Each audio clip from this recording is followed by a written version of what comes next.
अधिकाऱ्यांनी स्टुडंट्सला येऊ नाही दिलं, विच इज व्हेरी सॅड. कशामुळे त्या स्टुडंट्सला थांबून ठेवले, लायब्ररीमध्ये बंद करून ठेवलं होतं, कशासाठी? कधीपर्यंत तुम्ही स्टुडंट्सचा आवाज दाबणार आणि का दाबताय तुम्ही आवाज? सलोनी, जसं की आपण पाहतोय, मी सध्या पुण्याच्या सावित्रीबाई फुले पुणे विद्यापीठ या ठिकाणी आलो आहे आणि या ठिकाणी आज आपण पाहतोय पेपर फुटीमुळे आज मोठ्या प्रमाणात अनेक तरुणी जे आहेत ते दगावलेले आहेत, मृत्यूबळी पडलेले आहेत.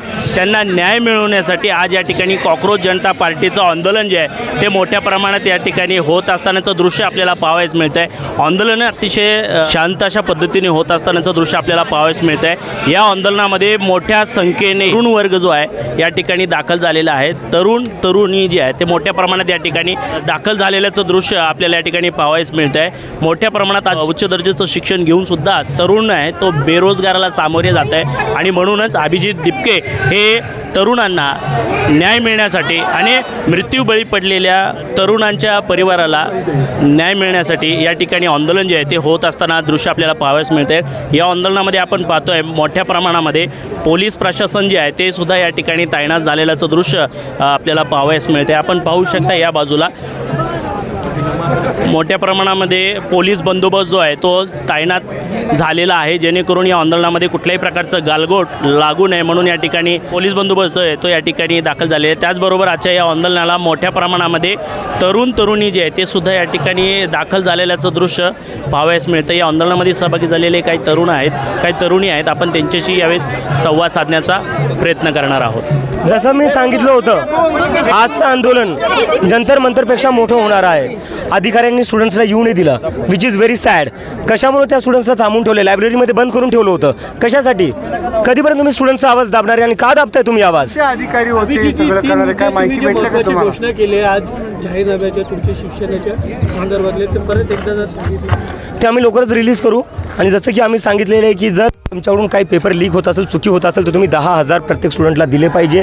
जे त्यांचं ट्रान्सपोर्ट कॉस्ट आहे, जो त्यांचा अकोमोडेशन कॉस्ट आहे, जो त्यांना तुम्ही मेंटल ट्रॉमा देत आहे, त्यासाठी तुम्ही त्यांना 10,000 दिले पाहिजे. दुसरी गोष्ट, रिझल्ट जर वेळेवर लागत नसेल तरी तुम्ही 10,000 दिले पाहिजे. जोपर्यंत रिझल्ट लागत नाही दर महिन्याला तुम्ही 10,000 दिले पाहिजे.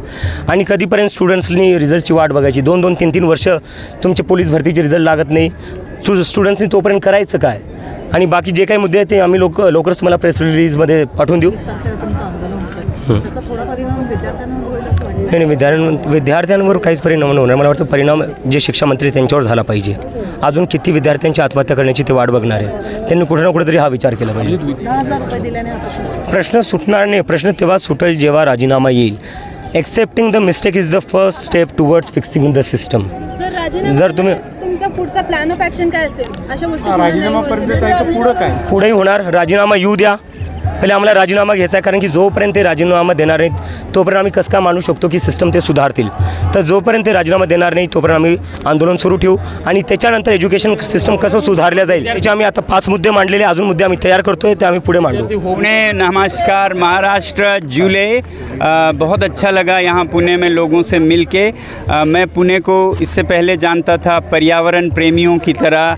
मैं जब भी आया कभी वो पेड़ों की हत्या से बचा रहे थे, कभी नदियों को बचा रहे थे. अब मैं जानूंगा इसे शिक्षा के लिए, जहाँ शिक्षा में जवाबदेही मांगी जा रही है, जहाँ युवा शक्ति को मैंने देखा और शांतिपूर्ण रूप में देखा. मैं बधाई देना चाहता हूँ कि शिक्षा में जो जवाबदेही चाहिए उसके लिए आप सब यहाँ जुड़े और एक आवाज़ बनी देश की. स्टूडेंट को रोका गया आने के लिए, आपने पंतप्रधान से आह्वान किया है भाषण. मैं यही कहूँगा शांतिपूर्ण जहाँ भी कोई अभिव्यक्ति हो उसे करने दिया जाए, क्योंकि शांति को पुरस्कृत करना चाहिए, अशांति को नहीं, हिंसा को नहीं.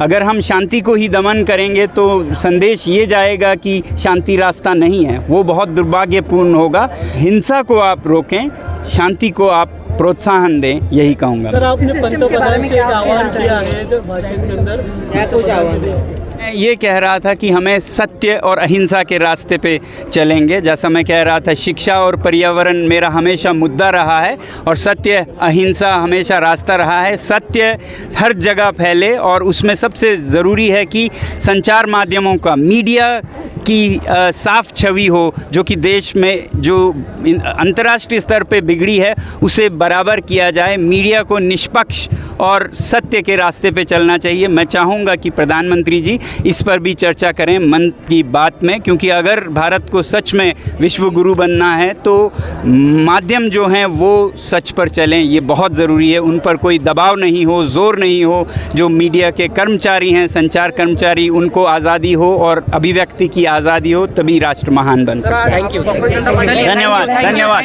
बहुत बहुत धन्यवाद।